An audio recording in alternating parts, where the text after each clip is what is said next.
Welcome back ulit sa team mga kaisda nyo. Wala may ang isda, kuwalay isyo. So yan no. So ngayon mga kaisda no, may papakita po tayo ngayong swordtail mga kaisda no. Kung tama nga ba na tawagin itong tiny swordtail mga kaisda dahil may mga malaki tayong swordtail mga kaisda. So ngayon balak na din natin gumagawa ng mga tiny swordtail mga kaisda no dahil para din ito kasi mga kaisda sa mga gumagawa ng mga tawag ito yung mga aquascape mga kaisda no. So gumagawa ng mga aquascape dahil pag once na malaki kasi yung mga swordtail natin mga kaisda, tawag ito binubungkal niya yung mga tawag yung mga halaman. So ito mga kaisda maliliit lang. So kaya bakita po natin kung pwede nga ba itong tawagin na tiny swordtail mga kaisda. So ito mga kaisda no. So yan para sa inyo no. Ito yung ating ginawa pong tiny swordtail mga kaisda.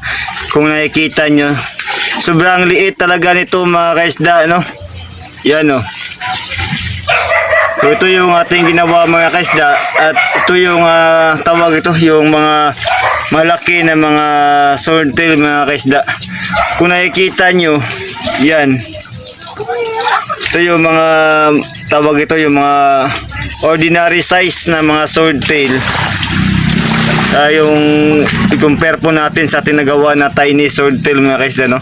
Nagawa po natin ito mga kaisda, gumagawa po tayo ngayon ito para po sa mga tawag ito, nag-aquascape mga kaisda dahil pag once na itong klase na ilalagay po nila mga kaisda, yung mga plants kasi mga kaisda minsan binubungkal po nito. So compare po natin dito, maliliit kasi ito mga kaisda, compare po natin. Yung size ito mga kaisda nasa mga 3 to 4 inches. So ito mga kaisda nasa mga mahigit 1 inch siguro. Sobrang liit talaga mga kaisda. Kaya yan no. Ito mga kaisda, project na po ito at siyempre inobserbahan na po natin kung makapag-produce talaga tayo ng marami nito.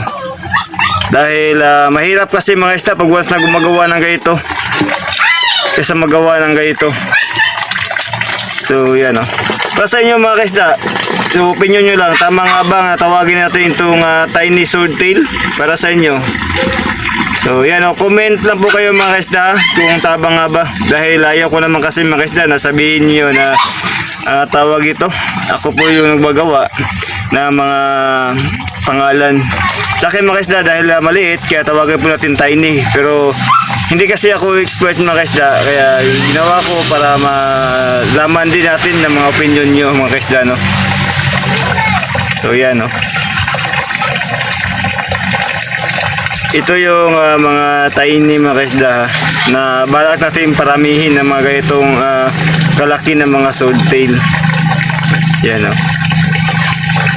Ito yung mga ordinary size na mga swordtail mga kaisda. So yun na mga kaisda no. Ulit no. Sa lahat po ng mga na panood itong video, tama nga ba na tawagin natin itong tiny swordtail mga kaisda. At ito yung ordinary size. So yan mga kaisda no. Ingat po tayo palagi at God bless po sa ating lahat mga kaisda.